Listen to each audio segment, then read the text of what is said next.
يا أيها الناس اتقوا ربكم الذي خلقكم من نفس واحدة وخلق منها زوجها وبث منهما رجالا كثيرا ونساء واتقوا الله الذي تساءلون به والأرحام إن الله كان عليكم رقيبا وقال الله تعالى يا أيها الذين آمنوا اتقوا الله وقولوا قولا سديدا يصلح لكم أعمالكم ويغفر لكم ذنوبكم ومن يطع الله ورسوله faqad faza fawzan azima. Puji syukur kehadirat Allah dengan mengucapkan alhamdulillahirabbil alamin. Berselawat kepada Nabi dengan mengucapkan Allahumma shalli ala Muhammad wa ala ali Muhammad fil alamin innaka Hamidum Majid. Bapak Ibu sekalian yang berbahagia, mudah-mudahan Allah limpahkan rahmat dan keberkahan. Insyaallah kita semua husnul khatimah. Amin ya rabbal alamin. Untuk orang tua kita yang telah mendahului, Allah tempatkan di tempat terbaik di sisinya. Allah terima amal ibadahnya.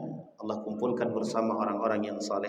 Untuk orang tua kita yang masih hidup, Allah sehatkan, Allah kuatkan, husnul khatimah. Amin ya rabbal alamin. Baik Bapak Ibu sekalian yang berbahagia, kita lanjutkan kajian kita. Malam hari ini kita ngambil dari satu buku Fiqhus Salaf fil Fitan, At-Tariqah Al-Ilmiyah Al-Amaliyah, Al-Manhaj As-Salafus Salih fi At-Ta'amul Ma'al Fitan.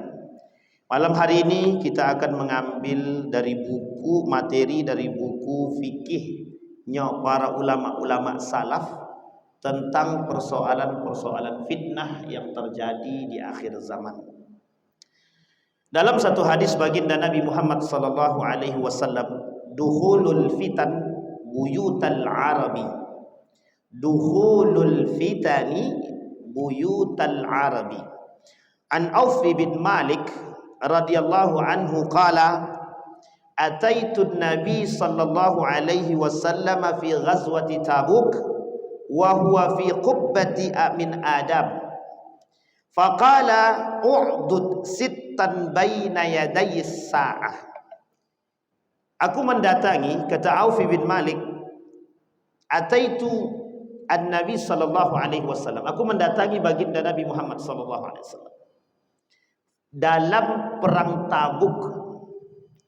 Kemudian beliau berkata, faqala, baginda Nabi Muhammad sallallahu alaihi wasallam berkata, u'dud sittan baina yadayis sa'ah. Persiapkanlah karena akan ada 6 perkara sebelum terjadi hari kiamat itu. Atau u'dud sittan baina yadayis sa'ah. Ada 6 perkara yang menjadi tanda datangnya hari kiamat. Kata baginda Nabi Muhammad sallallahu alaihi wasallam, yang pertama mauti kata Nabi.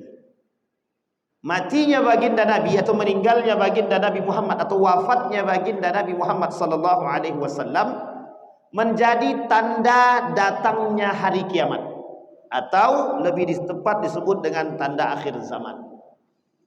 Karena baginda Nabi Muhammad SAW sendiri disebut dengan akhirul anbiya karena memang tak ada nabi setelahnya menjadi akhir zaman, kata para ulama. Akhirnya nabi itu menjadi akhirnya zaman. Karena setiap ada zaman ada nabi dia.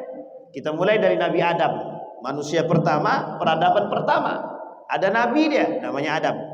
Maka terus berjalan sampai pada masanya, kata baginda Nabi, akhirul anbiya. Nabi adalah nabi terakhir, menjadi salah satu tanda bahwa akhir zaman, akhirnya zaman. Kata Nabi mauti, dalam kitab Armageddon dikatakan meninggalnya Nabi atau wafatnya Nabi itu menjadi salah satu tanda kiamat kecil, atau tanda-tanda datangnya hari kiamat, tanda-tanda kecil akan datangnya hari kiamat. Meninggalnya baginda Nabi Muhammad SAW atau wafatnya.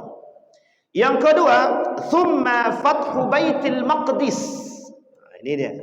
Yang kedua kata Nabi, fathu baitil maqdis, pembebasan Baitul Maqdis. Ini tak bisa lepas dari ayat Al-Quran.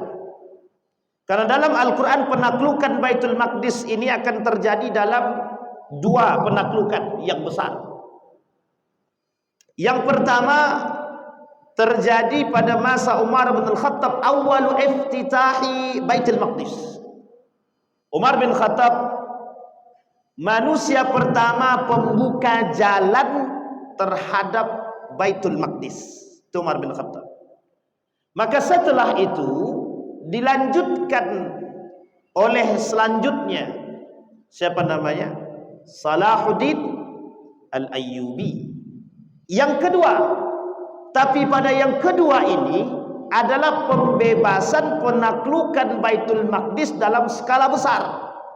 Yang oleh para ulama kata, inilah penaklukan yang pertama dalam sejarah Baitul Maqdis secara besar-besaran. Sehingga terjadi perang salib setelahnya itu. Ada perang salib, nanti dampak daripada perbuatan tersebut. Baitul Maqdis. Kemudian kata para ulama, di dalam Al-Quran kan ada dua kali kejadian besar itu yang terjadi terhadap Baitul Maqdis.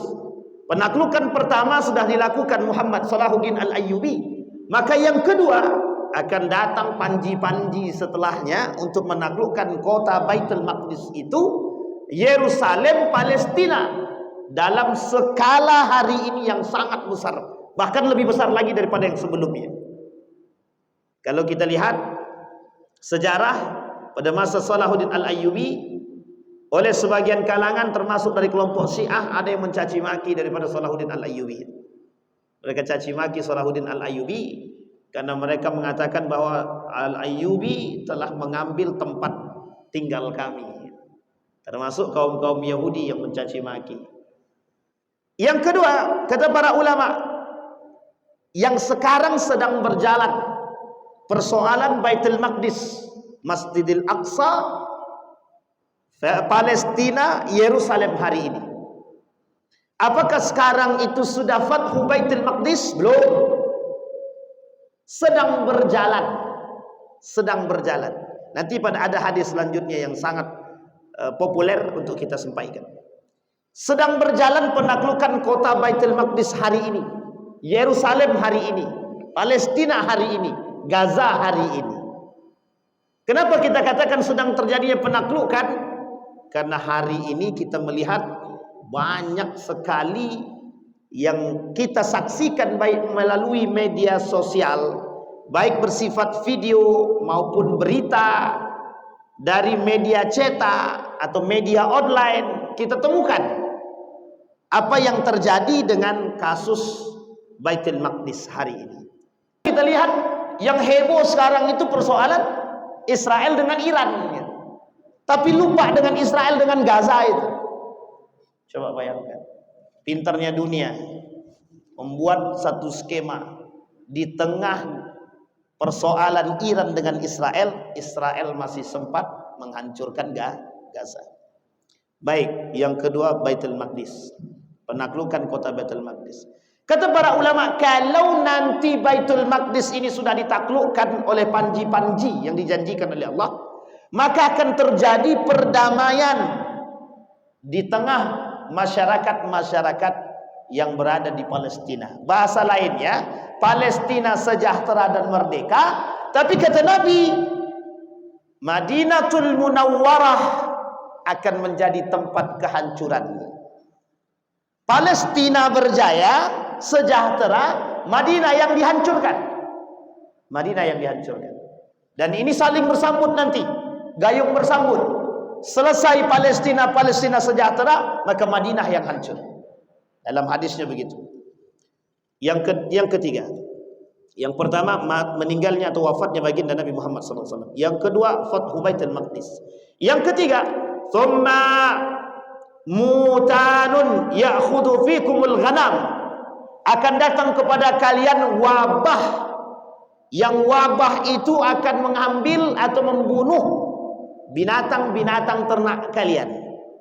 Dulu sudah pernah terjadi pada masa pada masa Umar bin Al-Khattab, sudah pernah terjadi, dan beberapa periode sudah pernah terjadi wabah-wabah seperti ini.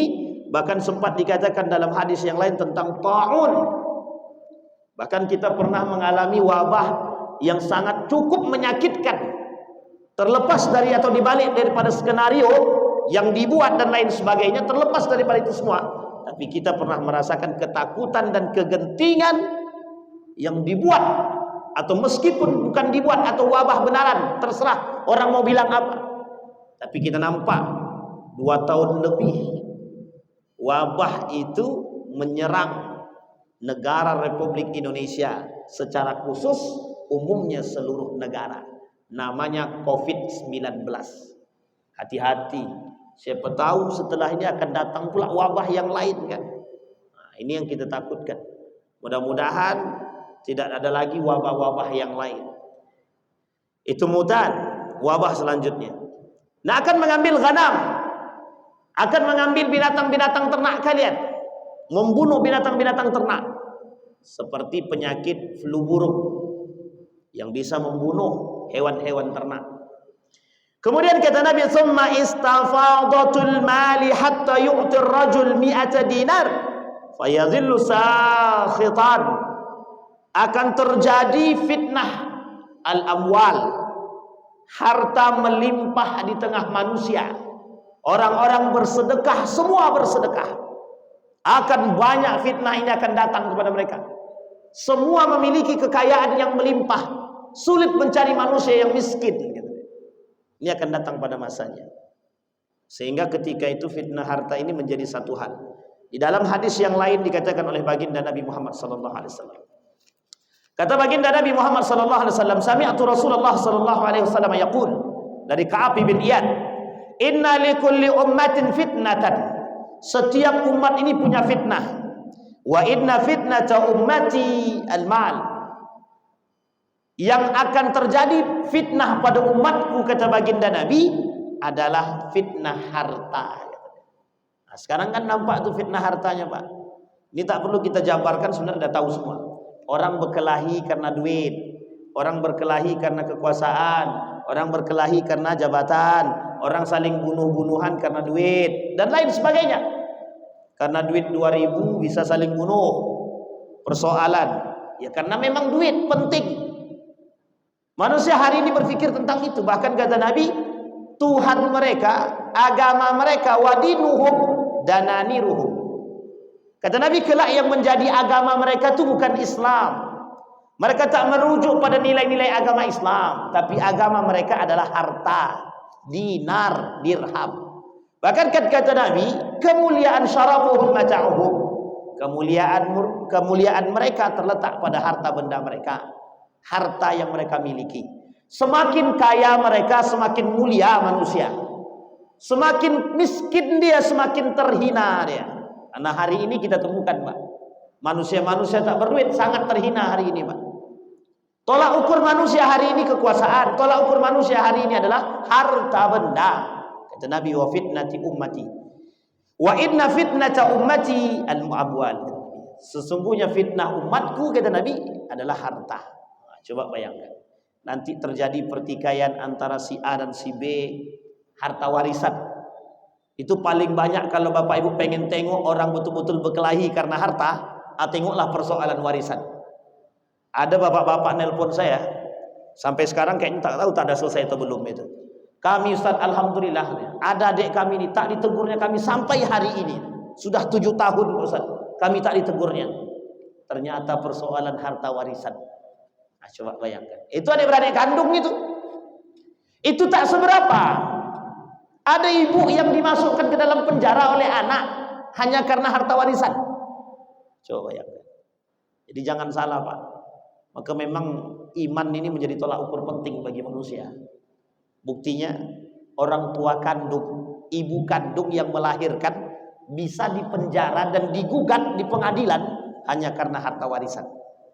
Terlepas salah dan betul ibu ini, terlepas salah dan betul. Kalau ibu kandung yang kita persoalkan sampai ke titik seperti itu, beradabkah dia sebagai seorang anak? Nah, itu pertanyaan besar. Tapi Pak Ustaz, kalau tidak kami beri pelajaran, seharusnya tidak begitu memberikan pelajaran. Justru itu menampakkan betapa bobroknya akhlak kita, betapa tidak baiknya iman kita. Sampai di sini bisa dipahami ya Bapak Ibu ya. Fitnah. Orang berkelahi karena harta banyak, Pak. Kita ambil para penjual pesaing-pesaing. Samping jualan, di samping ini jualan jeruk. Di sampingnya juga jualan jeruk. Ini kalau tidak punya iman dua-duanya, ini bisa saling menghabisi kiri dan kanan ini, Pak. Jangan kau beli di tempat dia jeruknya busuk-busuk gitu. Coba karena hanya pendapatan, Pak, hanya karena ingin mendapatkan keuntungan. Orang rela tuh, Pak, bertikam-tikaman hanya karena persoalan duit. Ini terjadi, Pak, kasus, Pak. Di salah satu tempat seorang perempuan mengambil alih tempat parkiran karena sudah terjadi perubahan struktur pengambilan alih atau yang berkuasa terhadap lahan parkir tersebut. Besoknya perempuan itu dicekik sama orang yang penjaga sebelumnya. Coba bayangkan, hampir mau mati perempuannya, masuk rumah sakit langsung. Padahal mereka berdua masih ada hubungan famili. Nah, coba bayangkan, hanya karena persoalan parkir. Tapi bukan parkirnya yang menjadi masalah, imannya yang tak ada, Pak. Kalau ada iman tak mungkin dia buat. Hinakah manusia tanpa uang? Kalau dia punya iman, Allah tidak akan menghinakan dia. Sekaya apapun manusia, kalau dia tidak beriman, Allah hinakan. Sekaya apapun dia. Ini fitnah. Maka kata Nabi, fitnatul mal. Baik. Kemudian yang ke 1, 2, 3, 4. Sekarang yang kelima. Thumma fitnatun la yabqa baitun minal arabi illa dakhalathu. Fitnah itu akan masuk ke rumah orang-orang Arab. Nah, ini akan kita jabarkan sedikit. Kita rujuk kepada hadis yang lain. Kata Nabi, ada 5 hal sebelum datangnya hari kiamat. Yusaku an la taquma as-saa'ah hatta, kata Nabi. Tidak akan terjadi hari kiamat sampai muncul 5 perkara. Satu di antara 5 tersebut, nomor ketiga, zaharat al-fitan. Sampai muncul fitnah-fitnah. Sekarang kita gambarkan. Apa fitnah tersebut? Banyak, Pak. Fitnah-fitnah tersebut banyak. Fitnah perempuan, fitnah harta, fitnah kemudian anak, fitnah istri, fitnah suami, fitnah tetangga, dan fitnah-fitnah yang lain. Sekarang kita lihat apa yang dimaksud oleh Nabi dalam hadisnya. Hatta fitnatun dakhala ala baitil arabi. Fitnah itu akan masuk ke rumah orang-orang Arab. Kita lihat sekarang. Yang pertama fitnah yang masuk, yang kita sebut adalah fitnah musik.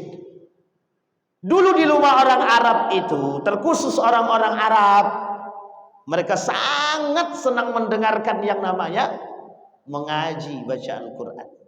Sekarang mulai masuk sedikit-sedikit. Gaya berpikir sekuler dan liberal itu masuk sedikit-sedikit. Lebih banyak mendengarkan musik ketimbang Al-Quran. Ini terjadi di Andalusia. Baca sejarah lengkapnya Andalusia. Ada seorang pemuda namanya Ziryab, pemain musik, ahli seni musik, yang masuk ke dalam daulah atau dinasti Andalusia, yang mampu merombak semua dinasti, mampu merombak sirkulasi yang terjadi di Andalusia. Yang tadinya senang mendengarkan Al-Quran, datang musik, Al-Quran dilupakan, musik disanjung-sanjung. Sekarang saya tanya, kejadian itu sama tidak di tempat kita sekarang?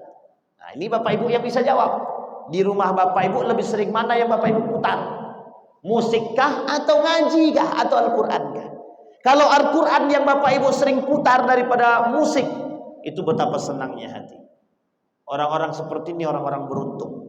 Tapi yang kita khawatirkan adalah di rumah kita lebih senang kita dengarkan musik daripada yang lain. Tapi kalau selawat bagaimana, Pak Ustaz? Tergantung frekuensi. Tergantung pembagiannya, mana yang lebih banyak, Al-Qur'an atau selawat? Kan begitu. Tapi selawat kan bagus juga, Pak. Bagus, selawat itu bagus. Tapi sebagus-bagusnya selawat, lebih bagus baca Quran. Lebih bagus qiraatul Quran. Enak, Ustaz. Dia ada musiknya, itu masalahnya. Karena Al-Quran tanpa musik, orang tak terlena dengan itu. Itu karena iman kurang tadi. Orang yang beriman, kata Allah dalam Al-Quran, dalam surah Al-Anfal itu, ketika dibacakan ayat Al-Quran, wajilat qulubuhum, bergetar hati mereka kalau dengar Al-Quran. Sekarang saya tanya, iman yang lebih bergetar, mendengarkan ayat Al-Quran atau mendengarkan tari poco-poco gitu kan? Atau mana yang paling kita senang, yang paling membuat hati kita bergetar? Apakah selawat atau baca Quran? Tapi kami kalau dengar Quran, Ustaz, kami tergantung para pembacanya, Ustaz. Kalau Syekh Abdurrahman As-Sudais, kami senang, Ustaz. Bismillahirrahmanirrahim. Kata Abdurrahman Sudais, Alhamdulillahi Rabbil Alamin, Ar-Rahmanir-Rahim. Senang orang kan? Ini dia. Tapi kami tak senang kalau yang baca itu yang lain, Ustaz. Ada orang yang baca cuma lurus saja. A'udzubillahi minasyaitonirrajim. Bismillahirrahmanirrahim. Alhamdulillahirabbil alamin. Ar-Rahmanir-Rahim. Tak senang kami, Ustaz. Ini bukan persoalan irama. Nabi juga bilang dalam hadisnya, laisa minna man lam yataghadna fi qiraatil Quran. Bukan dari golongan kami siapa yang mengerti membaca Al-Quran dengan ilmu tajwid tapi dia tak pakai, kata Nabi. Bukan dari golongan kami siapa yang bisa membaca Al-Quran dengan fasih, dengan bagus, dengan irama yang baik tapi dia tak gunakan, kata Nabi. Laisa minna, kata Nabi. Hadisnya sahih. Jadi kalau kita bisa membaca Al-Quran dengan baik, silahkan dipakai. Nah, nanti fitnah ini muncul. Musik menjadi fitnah di tengah umat manusia hari ini. Dan itu terbukti. Hari ini sudah terbukti. Bahkan uniknya di dalam urusan keagamaan itu musik tidak pernah lepas. Dalam urusan keagamaan, bahkan dalam urus keagamaan musik tidak lepas. Adanya selawat dalam kajian, adanya orang-orang menyanyi dalam kajian, terserah, terlepas. Karena kita sekarang ini melihat prioritas.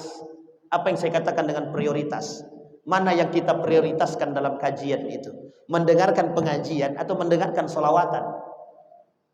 Mendengarkan kajian atau mendengarkan musiknya? Itu yang menjadi prioritas kita.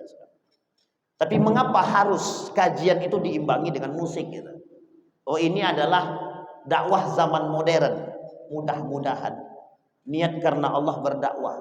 Tapi yang kita khawatirkan dari sekian banyak yang datang, mereka datang bukan untuk pengajian, tapi mungkin mereka datang hanya untuk melihat fans mereka yang datang.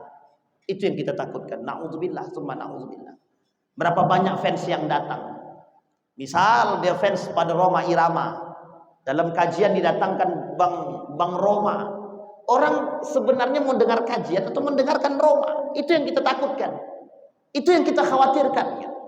Sehingga mohon maaf, kita bukan mendengarkan kajian, tapi justru kita ngefans sama orang yang didatangi. Ini yang kita takutkan, Pak. Yang kita takutkan, yang sekarang ternyata ketakutan itu terjadi. Nabi mengkhawatirkan keadaan tersebut. Itu yang pertama. Sekarang Bapak Ibu boleh lihat, orang-orang Arab hari ini senang hiburan, Pak. Dan senang mereka dengan musik. Senang mereka datang ke tempat-tempat yang ada musiknya. Bahkan banyak tempat-tempat di negara-negara Arab sekarang ini sudah didirikan yang namanya tempat konser. Sudah ada tempat untuk karaoke. Sudah ada tempat untuk nonton bioskop. Coba bayangkan. Dan itu sudah dibuat. Artinya fitnah ini mulai nampak. Ya. Itu yang pertama. Yang kedua, fitnah pakaian terhadap keluarga. Bahkan orang-orang Arab pun terkadang, ya memang tidak semua, tapi kita mengecam perbuatan-perbuatan orang-orang Arab yang mengerti agama, yang mereka ngerti betul tentang sejarah dan agama, nilai-nilai agama, tapi justru di dalam rumah mereka keluar daripada nilai-nilai agama.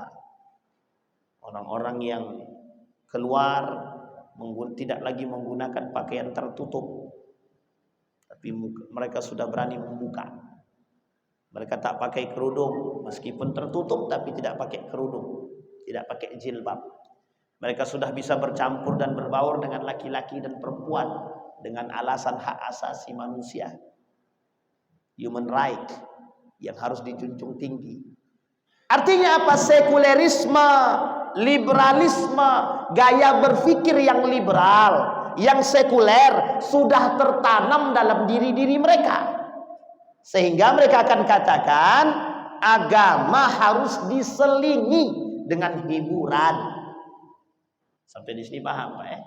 Agama harus diselingi dengan hiburan. Kalau cuma diselingi berarti proporsinya sedikit, lebih banyak agama ketimbang hiburannya. Tapi sekarang terbalik, bukan menyelingi. Al-Quran tuh yang menjadi selingan sekarang. Jadi porsinya Al-Quran sedikit, porsinya hiburan lebih banyak. Itu yang terjadi.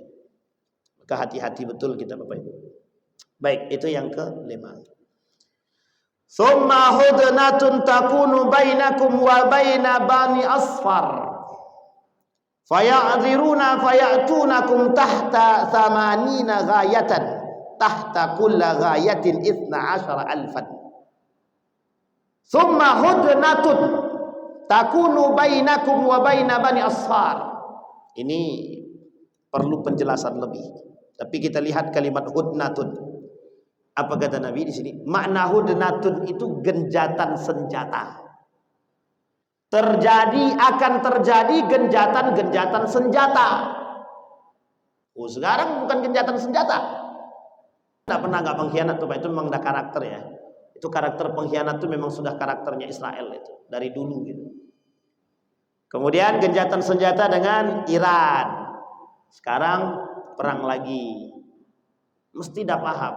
Sampai begini, kami sudah paham dan tak akan percaya dengan genjatan senjata yang dilakukan oleh Amerika dan Israel. Mereka pengkhianat gitu deh.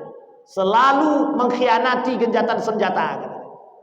Bahkan dengan Palestina pada masanya, sebelum Ramadan terjadi genjatan senjata. Awal Ramadan mereka serang. Coba bayangkan. Jadi pengkhianatan Bani Israel itu selalu terjadi. Nah, Bapak Ibu sekalian yang berbahagia, sekarang kita lihat satu-satu. Ketika baginda Nabi Muhammad SAW mengatakan dalam hadis tersebut, ada 6 sitan kata Nabi, 6 yang menjadi persoalan sebelum datangnya hari kiamat. Yang pertama meninggalnya wafatnya baginda Nabi. Pertanyaan pertama, mengapa Nabi katakan wafatnya Nabi menjadi tanda datangnya hari kiamat? Satu, setelah wafatnya Nabi, perpecahan itu mulai tampak semua. Bibitnya mulai tampak dan terang kapan? Ketika pasca wafatnya Utsman bin Affan. Semua perpecahan itu muncul. Sampai nanti datang atau turunnya Imam Mahdi. Imam Mahdi yang menyatukan umat manusia nanti.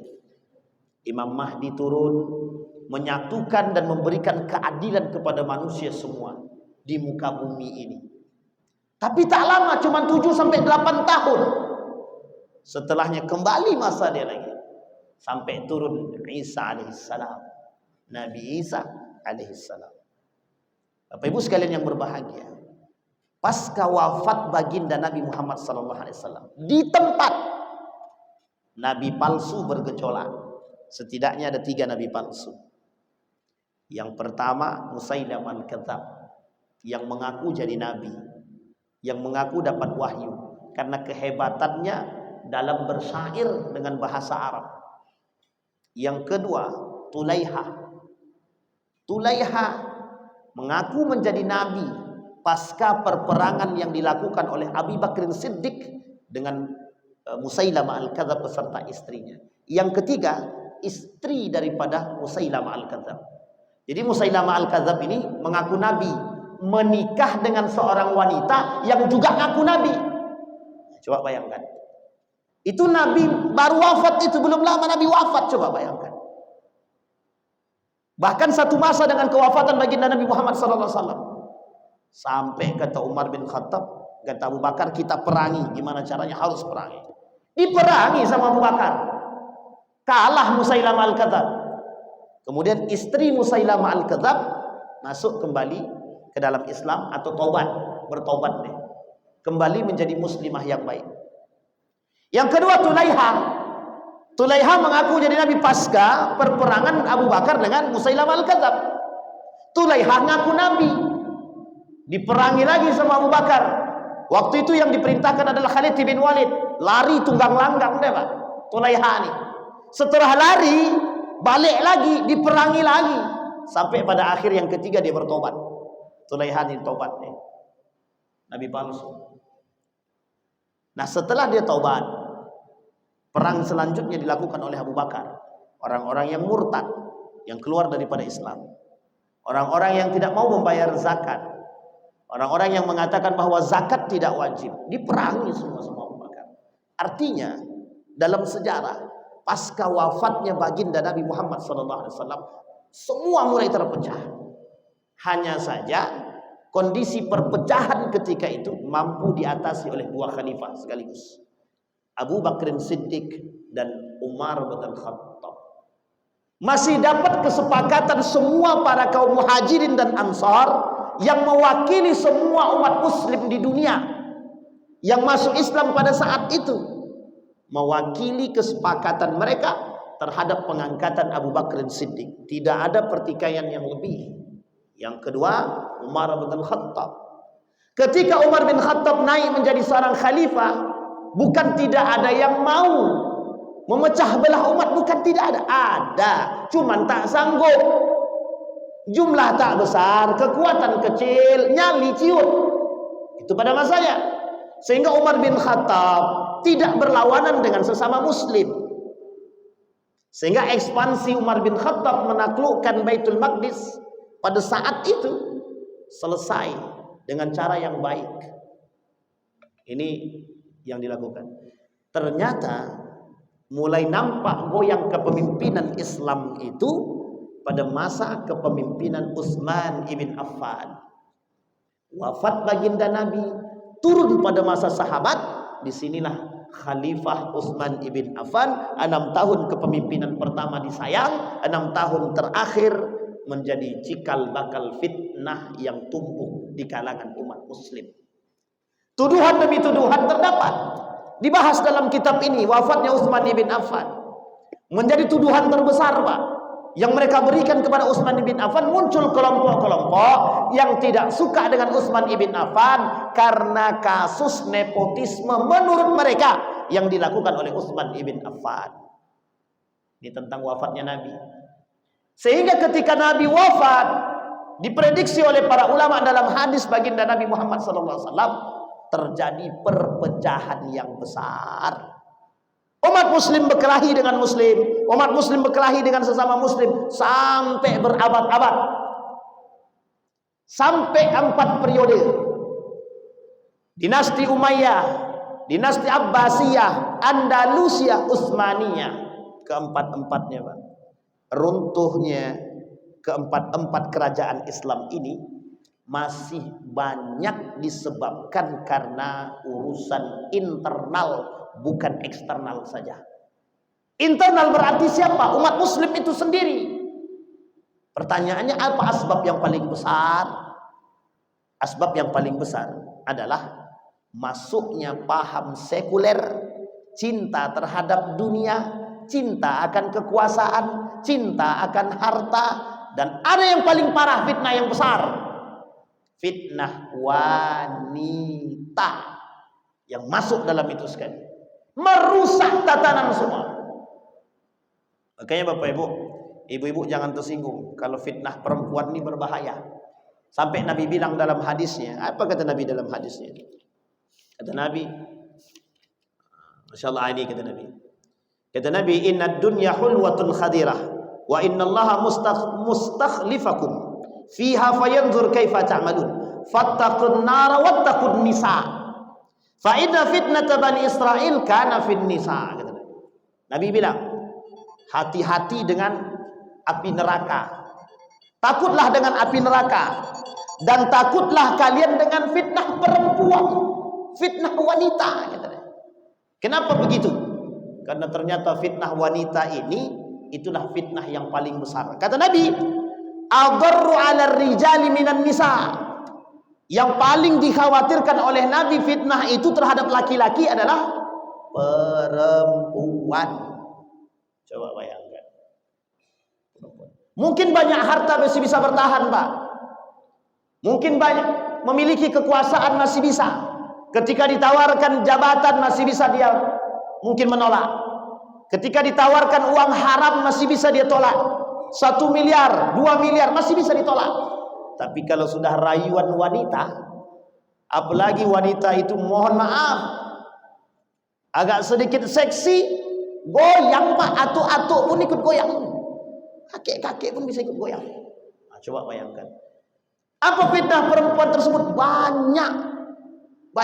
Fitnah pakaiannya, fitnah ucapannya, fitnah tipu dayanya. Iblis itu paling senang menghasut perempuan. Jadi iblis itu paling senang berubah wujud menjadi perempuan, menjadi tukang fitnah, tukang hasut. Nah, tapi bukan perempuan ya, perempuan yang beriman, yang solehah, insya Allah tidak. Nah, ini poin penting Pak. Sehingga fitnah ini menjadi besar, sangat besar. Kata Nabi, wa adur. Bahkan di dalam riwayat yang lain dikatakan, ma taraktu ba'di fitnatun akhwafa 'ala rijali minan nisa. Yang aku khawatirkan bukan persoalan rijal, laki-laki, tapi perempuan. Justru yang aku khawatirkan perempuan, kata Nabi. Kenapa? Karena fitnahnya lebih besar. Nah, jadi Bapak Ibu yang punya anak perempuan, jaga anak perempuannya Bapak Ibu, jaga. Anak laki-laki dan anak perempuannya jaga. Dijaga. Sulit Pak, sulit. Ini fitnah perempuan akhir zaman ini berat. Perempuan banyak yang berpakaian tapi telanjang. Banyak perempuan yang suka merebut suami orang. Banyak perempuan, mohon maaf, ya ini sebenarnya timbal balik ya, bukan hanya laki perempuannya, tapi konteks kita sekarang adalah fitnahnya perempuan ya. Dan itu banyak. Pakaiannya, perempuan nuntut karir, jadi wanita karir. Kalau tidak mau, kalau abang tidak setuju saya jadi wanita karir, ceraikan saya. Nah, coba bayangkan, ada perempuan nuntut minta diceraikan hanya karena ingin bekerja. Kata suaminya, jangan kau kerja lagi, aku sanggup membiayai hidupmu. Apa jawabannya? Kalau abang larang aku kerja, udah ceraikan aku saja. Kelak di akhir zaman banyak perempuan akan nuntut menggugat cerai suaminya Pak. Itu yang kita khawatirkan, itu yang kita takutkan Pak. Dan fitnah-fitnah seperti ini banyak Pak. Hasutan rayuan perempuan ini sangat mematikan. Hati-hati. Baik. Nah, ini kembali kepada fitnah yang tadi. Maka kata baginda Nabi Muhammad SAW, itu meninggalnya atau wafatnya Nabi, kita lihat perpecahan itu semua terjadi. Orang Muslim dengan Muslim, orang Muslim dengan yang lain terjadi Pak setelah baginda Nabi wafat. Sampai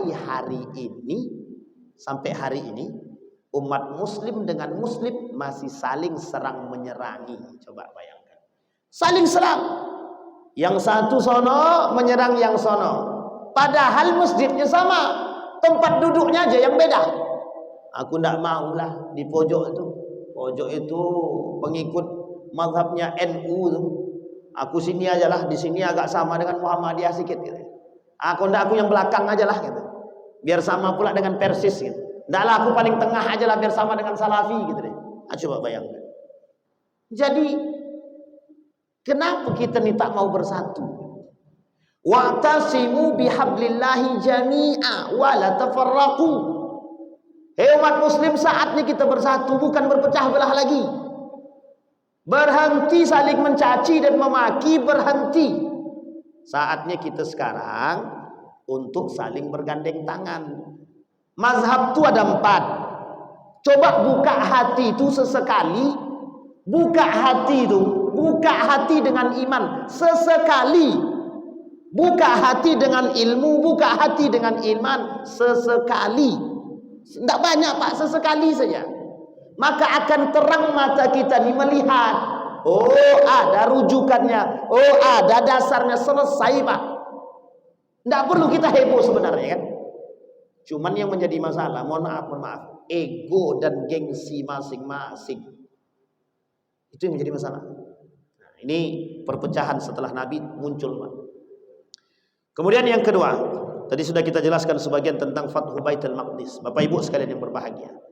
Dalam aliran para hadis dalam beberapa alur hadis baginda Nabi Muhammad SAW terkait tentang Baitul Maqdis ini, itu perperangan Baitul Maqdis kelak Bapak Ibu sekalian yang berbahagia, yang terjadi dalam merebutkan atau perebutan Baitul Maqdis ini akan dibarengi dengan perang-perang yang besar, termasuk salah satunya Perang Dunia Ketiga. Ini prediksi. Ini persoalan sebenarnya sederhana. Baitul Maqdis, Palestina, sebagai salah satu sarana pemuka dan pembuka untuk perang dunia ketiga. Sekarang kita bisa lihat yang akan berperang itu siapa-siapa saja. Amerika dengan Israel. Di belakangnya ada Inggris, ada Perancis, ada Jerman. Yang sebelah sini Iran, ada pendukungnya Pak. Ada Cina, ada Rusia. Yang kita belum nampak keberpihakan Indonesia. Di mana gitu. Negara-negara yang lain bisa kelihatan Pak. Donald Trump sudah keliling tuh Pak. Donald Trump sudah keliling. Keliling ke sana ke sini. Keliling ke Mesir, keliling ke Dubai, keliling ke Qatar, ke Dubai, kemudian Oman, Bahrain, kemudian ke Saudi Arabia, ke Mesir. Sudah masuk dia Donald Trump. Wallahu alam. Apa lobbynya kita tidak tahu secara eksplisit. Tapi bisa kita tebak. Kalau untuk tebak-tebakan mungkin kita mampu melihat jalur propaganda politik yang dilakukan oleh Donald Trump. Artinya memecah belah umat muslim. Coba bayangkan, kita akan dipecah Pak, antara kita milih siapa dengan siapa. Dan ini sudah kelihatan Pak, sudah kelihatan. Baitul Maqdis, Palestina, pembuka dan pemicu perang dunia ketiga. Tapi sebenarnya karena itukah mereka berperang? Tidak, bukan. Karena Timur Tengah satu tempat yang sangat strategis untuk saling rebutan dari sumber daya alam yang mereka miliki. Antara lain adalah minyak. Minyak akan menyebabkan negara tersebut berkuasa. Maka Iran berani atas Amerika karena dia punya minyak yang banyak. Kenapa Saudi Arabia, kenapa Bahrain, kenapa Kuwait, Dubai tidak seberani seperti Iran? Ini poin penting untuk dipelajari untuk kita semua. Tanda tanya, kapan waktu Bapak Ibu tengok saja sendiri alur politiknya. Baik. Nah, kemudian Bapak Ibu itu yang kedua. Jadi Baitul Maqdis ini penaklukan pertama sudah dilakukan oleh Salahuddin Al-Ayyubi. Dalam sejarah sudah kita dapat. Sekarang tinggal yang kedua. Maka kalau yang kedua ini sudah terjadi, maka kata para ulama akan terjadi kesejahteraan terhadap Baitul Maqdis, Palestina. Kalau sudah sejahtera Palestina, maka di situ akan terjadi kehancuran di Madinah. Maka tinggal tunggu tanggal mainnya, akan muncul gejolak-gejolak yang lain sampailah turunnya Nabi Isa alaihissalam dan datanglah hari kiamat. Dan itu masafanya tidak terlalu panjang kata para ulama. Mungkin diprediksi sekitar 100 sampai 200 tahun paling panjang. Nauzubillah tsumma nauzubillah. Pertanyaannya adalah, sudahkah kita mempersiapkan generasi kita untuk lebih kuat ke depan? Itu yang kita takutkan.